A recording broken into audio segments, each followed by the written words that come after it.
नमस्ते सभी को। और आज हम कक्षा 5 8 ग्रेड पर्यावरण अध्ययन की पुस्तक अध्याय 8 लेकर आए हैं। तो आप देख पा रहे होंगे कि जैसा कि लिखा है मच्छरों की दावत। पाठ का नाम है मच्छरों की दावत। तो अध्याय 8 में देखते हैं इनके प्रश्नों को। तो अभ्यास प्रश्न, पहला प्रश्न है वस्तुनिष्ठ प्रश्न। प्रश्न क्रमांक 1.1 में लिखा है, रजत को डॉक्टर ने खून की जांच कर मलेरिया से ग्रस्त, मतलब उसे मलेरिया निकला, तो मलेरिया से ग्रस्त बताया। यह बीमारी किस जीव के काटने से होती है?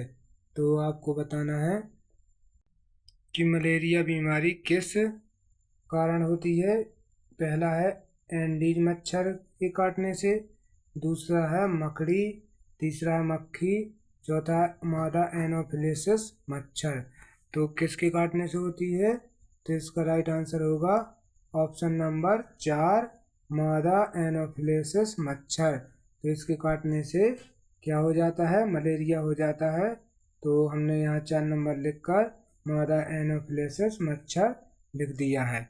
आगे चलते हैं प्रश्न क्रमांक बा की ओर। तो प्रश्न क्रमांक बा लिखा है, आरती के रक्त की जांच में हीमोग्लोबिन की कमी पाई। यहाँ पर आधार लिखा है, जो मिसप्रिंट है शायद। तो पाई गई, हीमोग्लोबिन की कमी पाई गई, उसे निम्न में से कौन सी बीमारी हुई है? तो जब हमें हमारे खून में हीमोग्लोबिन की कमी हो जाती है तो हमें कौन सी बीमारी हो जाती है, यह बताना है आपको। तो पहला ऑप्शन है चेचक, दूसरा ऑप्शन है पेचिस, तीसरा ऑप्शन है अनीमिया और चौथा ऑप्शन है टाइफाइड। तो आप जानते हैं कि चेचक जो वो माता निकलती है ना, छोटी माता बड़ी माता फुड़ियाँ हो जाती हैं, उसे कहते हैं। पेचिस दस्त लगना, मतलब कि दस्त के साथ खून आना, और ये जिसे भी कहते हैं, ठीक है। टाइफाइड तो यह एक बुखार है, लेकिन जब हमारे खून में हीमोग्लोबिन की कमी हो जाती है तो हमें हो जाता है अनीमिया रोग। कहीं कहीं एनीमिया भी लिखा मिलता है, तो अपन को ये भी ध्यान रखना कि अगर एनीमिया लिखा है तो ये भी सही है और अनीमिया भी सही है, ठीक है। तो यहाँ पर क्या होगा कि इसका राइट आंसर होगा ऑप्शन नंबर सी, अनीमिया, ठीक है। तो अनीमिया रोग हो गया है, जब खून में हीमोग्लोबिन की कमी होती है तो अनीमिया रोग हो जाता है। आगे चलते हैं प्रश्न क्रमांक 7 की ओर। तो प्रश्न क्रमांक 7 देखते हैं, और प्रश्न क्रमांक 7 लिखा है कि दिए गए कथनों में से कौन सा कथन मच्छरों को दावत दे रहा है? तो मच्छरों को दावत दे रहा है, कौन सा कथन मच्छरों को दावत दे रहा है? पहला है पानी के बर्तन, टंकी, कूलर को साफ करना, दूसरा है मच्छरदानी का इस्तेमाल करना, और तीसरा है गड्ढों में भरे पानी में मिट्टी का तेल छिड़कना, चौथा है आसपास के गड्ढों में गंदा पानी जमा होने देना। तो आप जैसा कि पाठ का नाम भी है कि मच्छरों को दावत, तो दावत मीन्स होता है न्योता, मतलब कि जिससे मच्छर बढ़ते हैं, वह ऑप्शन हमें बताना है। तो आप लोग देखेंगे कि पहले ऑप्शन में लिखा है कि पानी के बर्तन, टंकी, कूलर को साफ करना। अगर हम साफ रखेंगे तो मच्छर नहीं पनपेंगे, ये तो नहीं हो गया। मच्छरदानी का इस्तेमाल करेंगे तो मच्छर हमें नहीं काटेंगे, तो ये मच्छर को दावत नहीं हुई। चौथा है गड्ढों में भरे पानी में मिट्टी का तेल छिड़कना। जब हम मिट्टी का तेल गड्ढों में भरे पानी में छिड़क देते हैं तो मिट्टी का तेल ऊपर एक परत बना लेता है, जिससे क्या होता है कि जो मच्छर के लार्वा होते हैं पानी के अंदर, उन्हें सांस नहीं मिलती, ऑक्सीजन नहीं मिलती, और वह वहीं पर मर जाते हैं, जिससे क्या होता है मच्छर का उत्पादन नहीं होता है या मच्छर नहीं पनप पाते। तो इसका राइट आंसर होगा कि मच्छरों को दावत मतलब निमंत्रण कैसे दिया जा सकता है? तो आसपास के गड्ढों में गंदा पानी जमा होने देना। जब हमारे आसपास के गड्ढों में बरसात का या किसी नाली आली का गंदा पानी जमा होता है तो उसमें मच्छर की लार्वा पनपने लगते हैं और मच्छर मतलब बढ़ने लगते हैं, पनपने लगते हैं। ठीक है, तो इसका राइट आंसर ऑप्शन नंबर 4 होगा, आसपास के गड्ढों में गंदा पानी जमा होने देना। तो यह सही है। तो हमने लिख दिया आसपास के गड्ढों में गंदा पानी जमा होने देना। यह मच्छरों को क्या करता है, दावत देता है, मतलब मच्छरों को बढ़ने में मदद करता है। ठीक है, आगे चलते हैं। तो यहाँ 7 डार लिखना था जो खा बन गया है, तो फिर भी हम लोग देखते हैं किताब में आपके लिखा है अनीमिया का पता लगाया जा सकता है। अनीमिया का पता कैसे लगाया जा सकता है? तो ऑप्शन ए है हैंड लेंस का उपयोग करके, दूसरा ऑप्शन है स्टेथोस्कोप का उपयोग करके, तीसरा ऑप्शन है हाथ की नब्ज या नस का परीक्षण करके, और चौथा है रक्त का परीक्षण करके।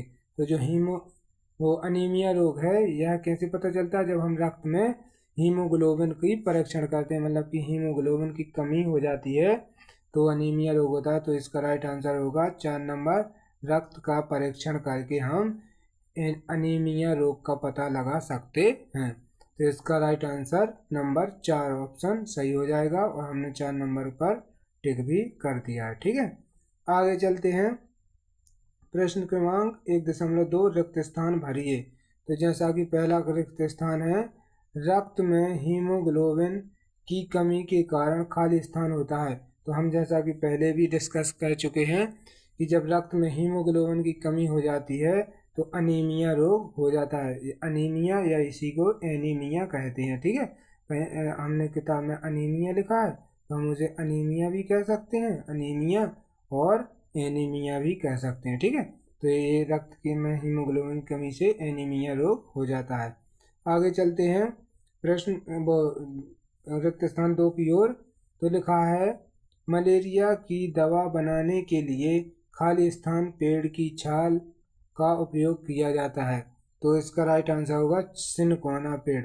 जब जो सिनकोना पेड़ की छाल या छाल होती है ऊपर का पेड़ का हिस्सा, तो उससे मलेरिया की दवा बनाई जाती है। तो इसमें दूसरे खाली स्थान में हम भर देंगे सिनकोना। ठीक है, आगे चलते हैं विकल्प खाली स्थान नंबर 3 की ओर।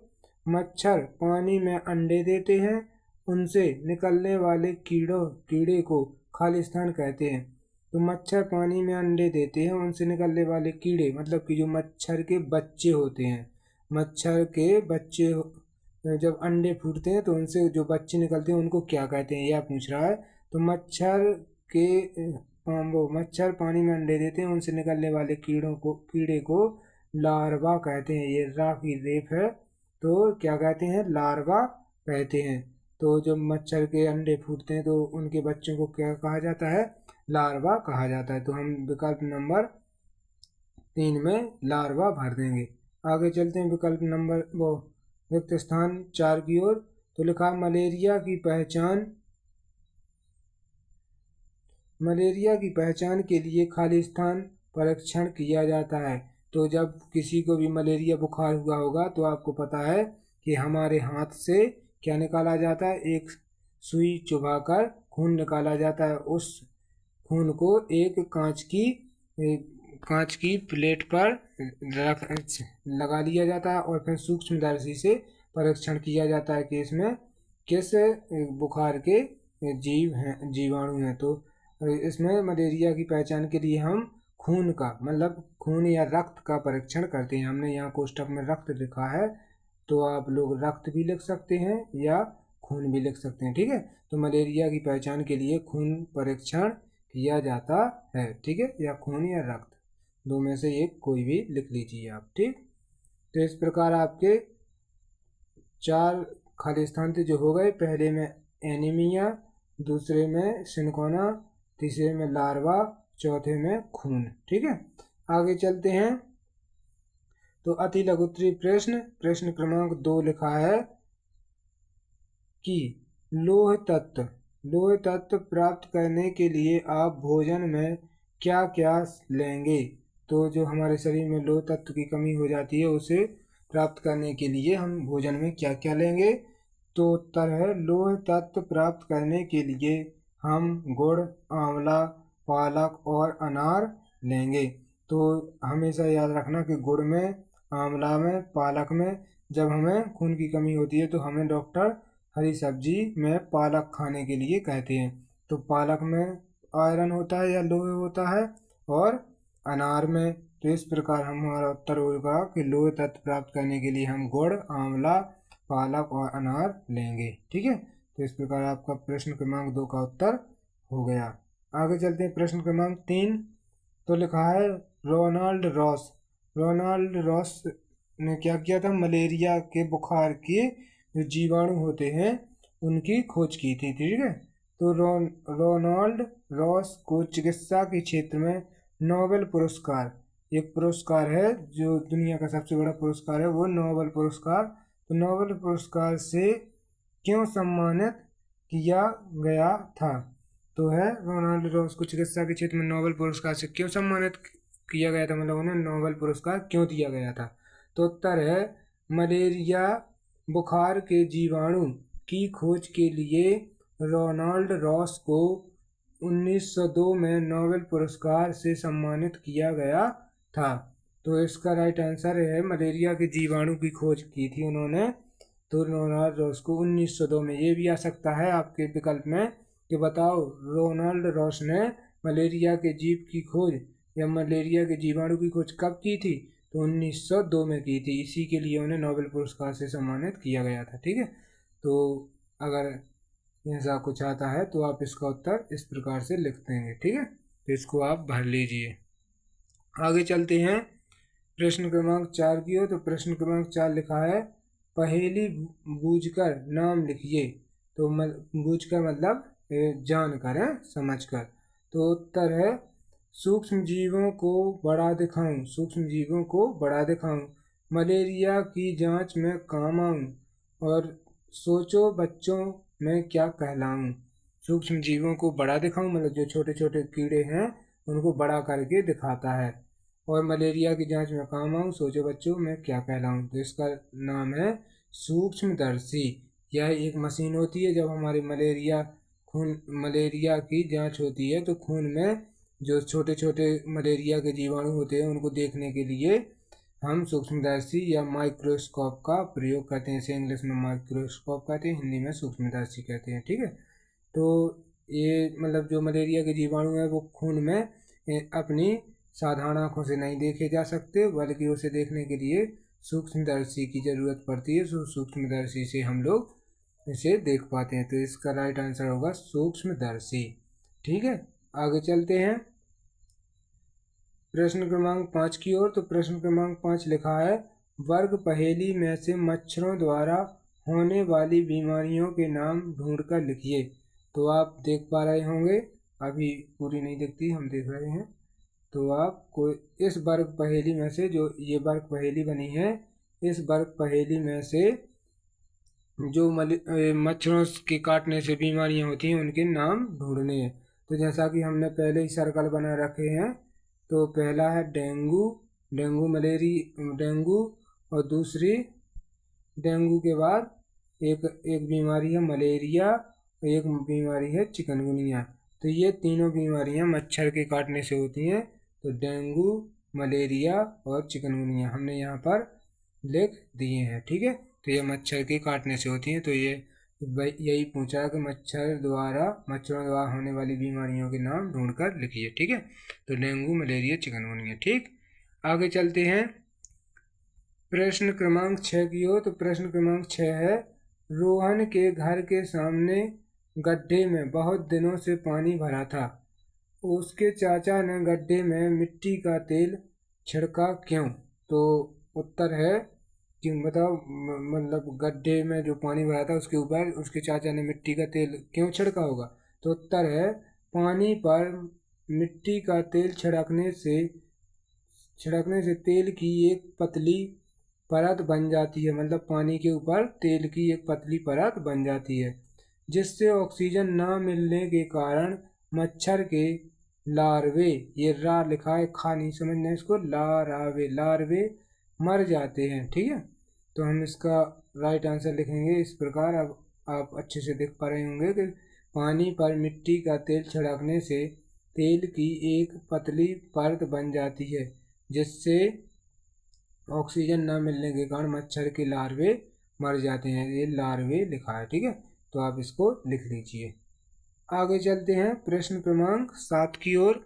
तो प्रश्न क्रमांक 7 देखते हैं, और प्रश्न क्रमांक 7 लिखा, मक्खियाँ काटती नहीं हैं, फिर वे बीमारियां कैसे फैलाती हैं। तो आपने देखा होगा जो हमारे इर्द गिर्द मक्खियाँ उड़ती रहती हैं वह हमें काटती नहीं हैं, बल फिर भी वह हमें क्या कर देती हैं, बीमार कर देती हैं। तो वो बताओ बीमारियां कैसे फैलाती हैं।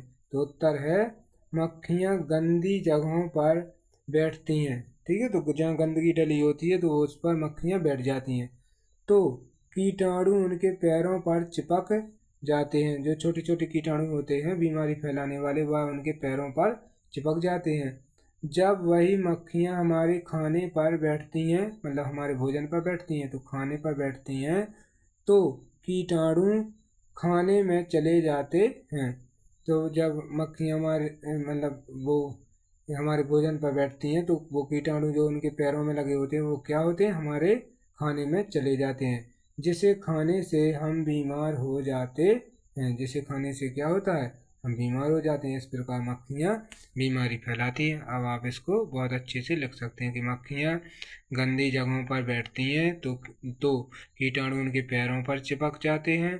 जब वही मक्खियाँ हमारे खाने पर बैठती हैं तो कीटाणु खाने में चले जाते हैं, जिसे मतलब किसे खाने से, उस भोजन को, दूषित भोजन को, ठीक है, जिसे खाने से हम बीमार हो जाते हैं, ठीक है। आगे चलते हैं। तो प्रश्न क्रमांक 8 लिखा है। प्रश्न क्रमांक 8 कहता है कि आरती को अनीमिया है। अनीमिया मीन्स एनीमिया या खून की कमी, ठीक है, खून की कमी बीमारी को क्या कहते हैं, अनीमिया कहते हैं। तो आरती को अनीमिया है, उसे डॉक्टर ने आयरन युक्त हरी पत्तेदार सब्जियां खाने के लिए कहा। रजत को मलेरिया हुआ है।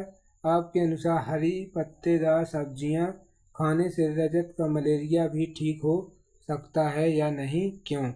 तो वो कह रहा है कि आरती को अगर अनीमिया हुआ है और उसे डॉक्टर ने हरी पत्तेदार सब्जियां खाने के लिए कहा, तो क्या रजत का मलेरिया भी हरी पत्तेदार सब्जियां खाने से ठीक हो जाएगा। तो उत्तर है नहीं। तो अगर नहीं है तो क्यों क्यों नहीं ठीक हो सकता। तो आगे लिखा उत्तर, रजत का मलेरिया ठीक नहीं हो सकता क्योंकि मलेरिया एक संक्रमण जनित माने एक व्यक्ति से दूसरे व्यक्ति तक मच्छर उसे फैलाते हैं। संक्रमण बीमारी उसे कहते हैं जो एक व्यक्ति से दूसरे व्यक्ति को फैल जाए, ठीक है। तो एक संक्रमण जनित बीमारी है जिसके लिए डॉक्टर द्वारा बताई गई उचित दवा लेना आवश्यक है। तो वह हरे पत्तेदार सब्जी खाने से ठीक नहीं होगी, बल्कि उसे डॉक्टर द्वारा बताई गई उचित दवा लेनी होगी, ठीक है। तो उत्तर होगा नहीं, रजत का मलेरिया ठीक नहीं हो सकता क्योंकि मलेरिया एक संक्रमण जनित बीमारी है। क्योंकि मच्छर एक जिसे बुखार चढ़ा है उसे काट कर मच्छर दूसरे को काट ले तो दूसरे व्यक्ति को भी बुखार हो जाता है, मलेरिया, ठीक है। तो संक्रमण जनित बीमारी है जिसके लिए डॉक्टर द्वारा बताई गई उचित दवा लेना आवश्यक है। तो इस प्रकार आपके प्रश्न क्रमांक 8 का उत्तर हो जाएगा, ठीक है। आगे चलते हैं। प्रश्न क्रमांक दीर्घोत्तरीय प्रश्न क्रमांक 9, चित्र का अवलोकन करें। आपकी पुस्तक में जो 8 ग्रेड की पुस्तक है उसमें इस प्रकार से एक चित्र बना है, एक रिपोर्ट बनी है। तो लिखा, चित्र में दी गई रिपोर्ट का अवलोकन कर निम्नलिखित प्रश्नों के उत्तर लिखिए। तो आप देख पा रहे होंगे कि यहाँ लिखा केंद्रीय सरकार स्वास्थ्य योजना, और यहाँ पर लिखा है रजत, ये रजत लिखा है, उसकी आयु 11 वर्ष है, सेक्स मेल मतलब कि वह मेल है, पुरुष है, और फिर आगे उसे क्या है, ठंड लगाकर कपकपी के साथ बुखार आना, ये लक्षण है। तो ये किसके लक्षण है, तो यह खून में मलेरिया के जीवाणु पाए गए। तो यह मलेरिया की रिपोर्ट है, ठीक है।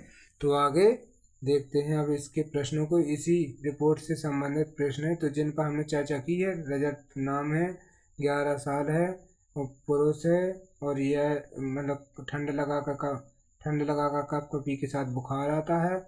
यह किसके लक्षण है? तो यह खून में मलेरिया के जीवाणु पाए गए। तो यह मलेरिया के लक्षण है कि जब हमें ठंड लगाकर कपकपी के साथ बुखार चढ़ता है।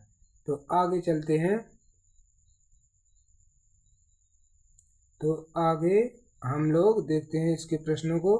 तो पहला ही प्रश्न लिखा है कि यह रिपोर्ट किसके नाम की है? तो उत्तर, जैसा कि हमने पढ़ा था, यह रिपोर्ट रजत की है। रजत नाम के लड़के का परीक्षण हुआ था जिसे मलेरिया ने खाया था। तो यह रिपोर्ट रजत की है। आगे दूसरा प्रश्न है, रिपोर्ट के अनुसार किस बीमारी का पता चला? तो हमने नीचे भी देखा था कि मलेरिया के जीवाणु पाए गए। तो उत्तर है मलेरिया बीमारी का पता चलता है। तो उत्तर क्या हो जाएगा? मलेरिया बीमारी का पता चलता है। यह दूसरे का उत्तर हो जाएगा। आगे चलते हैं प्रश्न क्रमांक 3 की ओर। तो प्रश्न क्रमांक 3 लिखा है कि रिपोर्ट में मलेरिया रोग की क्या पहचान है? तो उत्तर है ठंड लगकर कपकपी के साथ बुखार मलेरिया की पहचान है। तो मलेरिया के लक्षण में नीचे उसी रिपोर्ट में पढ़े थे ना हमने, तो लिखा है, आप उसको देख भी सकते हैं अपनी पुस्तक में। तो ठंड लगकर कपकपी के साथ बुखार मलेरिया की पहचान है। तो जब अभी हमें ठंड लगकर कपकपी के साथ बुखार चढ़े तो वह मलेरिया का लक्षण हो सकता है। फिर भी खून की जांच आवश्यक है, उसके बाद ही दवा डॉक्टर के अनुसार लेनी चाहिए। आगे चलते हैं प्रश्न क्रमांक 4 की ओर। तो लिखा है, रजत को मच्छरों से बचाव के लिए अपने घर में क्या क्या उपाय करने चाहिए? तो अब जिसे मलेरिया हो जाए तो उन्हें मच्छर से बचकर रहना चाहिए ताकि उन्हें मच्छर न काटे। तो इसके लिए रजत क्या कर सकता है? तो रजत को मच्छरों से बचाव के लिए मच्छरदानी का उपयोग, मतलब मच्छरदानी लगाकर सोना चाहिए। गड्ढों में मिट्टी का तेल छिड़कना, जैसे कि अगर आसपास गड्ढों में पानी भरा है तो उस पर मिट्टी का तेल छिड़क देना चाहिए। और पंखे की हवा का उपयोग करना चाहिए। क्या है कि वो उसे पंखे की हवा में सोना चाहिए ताकि उसे मच्छर ना काटे। तो यह इसका राइट आंसर आप लिख लीजिए कि रजत को मच्छरों से बचाव के लिए मच्छरदानी का उपयोग, गड्ढों में मिट्टी का तेल छिड़कना और पंखे की हवा का उपयोग करना चाहिए। इस प्रकार अपने उपाय कर सकता है। और भी उपाय कर सकता है, जैसे कि कूलर को साफ रखे, हर हफ्ते साफ करे ताकि उसमें पानी न ठहर पाए और मच्छर अंडे न देने पाए। और आगे चलते हैं, आप इस चित्र को भी ध्यान से देखिए। तो लिखा है, पोस्टर को ध्यानपूर्वक देखकर दिए गए प्रश्नों के उत्तर लिखिए। पहला पोस्टर ये बना है, दूसरा ये है, तीसरा यह, चौथा यह। तो आप इसे अब ध्यान से देखना कि इसमें क्या क्या हो रहा है। तो आप पाएंगे इसमें देखो गंदगी फैली हुई है, नल के पास पानी आनी भरा है, गमलों के पास भी गंदगी है। तो इसी से संबंधित है। तो हम लोग इसको छोटा कर लेते हैं ताकि आपको पूरा पोस्टर दिख सके। ठीक है, और छोटा कर लें और बस ठीक है। आगे तो इसमें लिखा है, क्या आप मच्छरों को दावत दे रहे हैं? दावत मीन्स क्या, निमंत्रण या बढ़ने का मौका, इसे ही दावत कहा है। ठीक है, तो सावधान, मलेरिया, डेंगू, चिकनगुनिया, ये 3 बीमारियां मच्छरों से होती है। मलेरिया, डेंगू बुखार और चिकनगुनिया हो सकता है। अब इसका है, आसपास पानी इकट्ठा जमा न होने दें, गड्ढों को भर दें। जैसे कि कहीं गड्ढा है और वहाँ पर पानी भर रहा है तो वहाँ हमें क्या करना चाहिए कि मिट्टी, इन गड्ढों में मिट्टी भर देनी चाहिए ताकि यहाँ पानी ना भरा रहे और मच्छर ना बढ़े। ठीक है, फिर है, पानी के बर्तन, टंकी, कूलर को साफ रखें, हर हफ्ते सुखाएं। तो जो पानी की टंकी या बर्तन हैं जैसे घड़े, बाल्टी वगैरह, इनमें हफ्तों तक पानी ना भरा रहने दें। उन्हें हर हफ्ते मतलब साफ तो हमेशा करते रहें प्रतिदिन, और हर हफ्ते उसे सुखा भी दें। ठीक है, ताकि उसमें मच्छर अंडे ना देने पाए। फिर मच्छरदानी का इस्तेमाल करें, मच्छरदानी लगाएंगे तो मच्छर काटेंगे ही नहीं। और गड्ढों में भरे पानी में मिट्टी का तेल छिड़कें। और अगर आसपास ऐसे गड्ढे हैं कि उन्हें नहीं भरा जा सकता, उनमें पानी भरा ही रहता है, तो तो उनके उस पानी पर हम लोग मिट्टी का तेल छिड़क कर वहाँ मच्छर के बच्चों को या लार्वे को ख़त्म कर सकते हैं। ठीक है, तो आपके ये इस प्रकार से नियम हो गए। आगे चलते हैं, इसी से संबंधित प्रश्न हैं आप, तो उनको देखते हैं। पहला ही प्रश्न लिखा है कि पोस्टर में आपको किससे सावधान किया जा रहा है? तो उत्तर है पोस्टर में हमें मच्छरों से सावधान किया जा रहा है, जैसा कि इस पोस्टर में बना है कि मच्छरों से सावधान। ठीक है, आप मच्छरों को दावत ना दें। ठीक है, तो पोस्टर में हमें मच्छरों से सावधान किया जा रहा है, इसका पहले का आंसर यह हो जाएगा। आगे चलते हैं प्रश्न क्रमांक 2 की ओर। तो प्रश्न क्रमांक 2 लिखा है कि पोस्टर में कौन कौन सी बीमारियों की जानकारी मिल रही है? तो उत्तर है मलेरिया, डेंगू, चिकनगुनिया। 3 बीमारियां, मलेरिया, डेंगू, चिकनगुनिया बीमारियों की जानकारी मिल रही है। तो पोस्टर में मलेरिया, डेंगू, चिकनगुनिया बीमारियों की जानकारी मिल रही है। और तीसरा है मच्छरों की संख्या को बढ़ने से कैसे रोका जा सकता है? तो कोई 2 उपाय लिखिए। तो उत्तर है पहला, आसपास पानी इकट्ठा जमा न होने दें। तो आसपास पानी इकट्ठा न जमा होने दें, वो इकट्ठा जमा न होने दें। दूसरा है गड्ढों में भरे पानी में मिट्टी का तेल छिड़क दें। ठीक है, तो इस प्रकार से क्या होगा, ये दोनों उपाय हो गए मच्छरों को कम करने के, कि आसपास पानी इकट्ठा जमा न होने दें और गड्ढों में भरे पानी में मिट्टी का तेल छिड़क दें। यह मच्छरों की संख्या बढ़ने को रोकेगा। ठीक है, आगे चलते हैं प्रश्न क्रमांक 4 की तरफ। तो प्रश्न क्रमांक 4 लिखा है कि पोस्टर को ध्यान से देखकर बताएं कि मच्छर कहाँ ज़्यादा बढ़ते हैं और इनमें कौन कौन सी बीमारियों का खतरा होता है। मतलब तो हमें बताना है कि मच्छर कहाँ ज़्यादा बढ़ते हैं और इनसे कौन कौन सी बीमारियों का खतरा होता है। तो उत्तर है मच्छर कई दिनों से भरे पानी में ज़्यादा बढ़ते हैं। जहाँ लगातार पानी भरा रहता है कई दिनों तक, वहाँ मच्छर अधिक बढ़ते हैं। तो कई दिनों से भरे पानी में ज़्यादा बढ़ते हैं।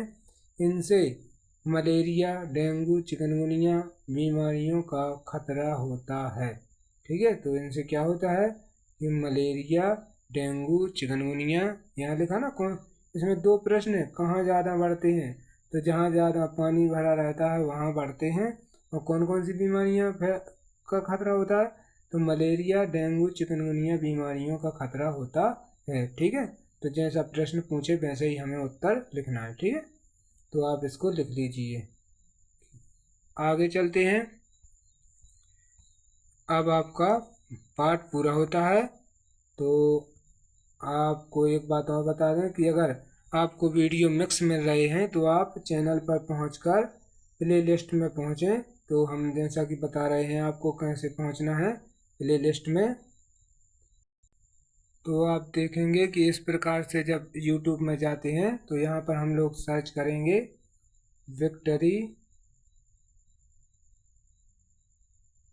विक्टरी एजुकेशन क्लास, ये हो गया चैनल का नाम। और हम लोग करते हैं सर्च इसे, तो आपके सामने इस प्रकार से दूसरे नंबर का जो है APJ अब्दुल कलाम वाले इसमें चैनल, इस पर पहुंचेंगे तो लिखा है व्यू चैनल, इस पर हम लोग क्लिक करते हैं तो हमारे सामने इस प्रकार का इंटरफेस खुलेगा। तो हम लोग यहाँ पर जो प्लेलिस्ट वाला ऑप्शन है इस पर क्लिक करेंगे, प्लेलिस्ट पर, तो आपके सामने इस प्रकार के ऑप्शन खुलेंगे। तो आपके सामने जैसा कि लिखा है कि कक्षा 5 पर्यावरण अध्ययन, तो इसमें केवल पर्यावरण अध्ययन से संबंधित वीडियो ही मिलेंगे आपको। तो आप देखेंगे कि जैसे ही हम इस पर क्लिक करते हैं तो आपके सामने ये इस प्रकार से खुलेगा और हम लोग अध्याय 1, अध्याय 2, अध्याय 3, अध्याय 4, अध्याय 5 इस प्रकार से आपको लगातार वीडियो मिल जाएंगे और इसमें वीडियो मिक्स नहीं रहेंगे। तो केवल आपको पर्यावरण देखना है तो आप पर्यावरण अध्ययन 8 ग्रेड की प्लेलिस्ट में पहुँचे जाएं और अगर आपको हिंदी की 8 ग्रेड पुस्तक भरनी है तो आप लोग दूसरे नंबर पर ध्यान दें, तो लिखा है कक्षा 5 हिंदी 8 ग्रेड। तो हम लोग क्या करेंगे कि इस पर क्लिक करेंगे और हम केवल हिंदी के वीडियो को देख पाएंगे। यहाँ से देखो अध्याय 1 पार्ट 1 पार्ट 2 पार्ट 3 है, पार्ट 4 हम भी सीखें, पार्ट 5 ईदगाह, पार्ट 6 पन्ना का त्याग, पार्ट 7 दशहरा, और फिर उसके बाद संस्कृत खंड है तो प्रथम संस्कृत खंड, फिर पार्ट 8 छत्रपति शिवाजी। तो इस प्रकार से आप लोग इसका फ़ायदा लें और कि आप मिक्स वीडियो ना देखकर जो जिस पुस्तक को भर रहे हैं वहाँ से आप केवल हिंदी या पर्यावरण को देख सकते हैं। तो वीडियो कैसा लगा यह हमें कमेंट बॉक्स में बताएं और अपने साथियों को शेयर करें ताकि उनकी भी पुस्तक 8 ग्रेड पुस्तक भर सके। आगे चैनल को अधिक से अधिक लोगों को पहुंचाएं और सपोर्ट करें, सब्सक्राइब भी करें ताकि आगे आने वाली वीडियो आपको प्राप्त हो सके। जय हिंद, जय भारत। Thank you very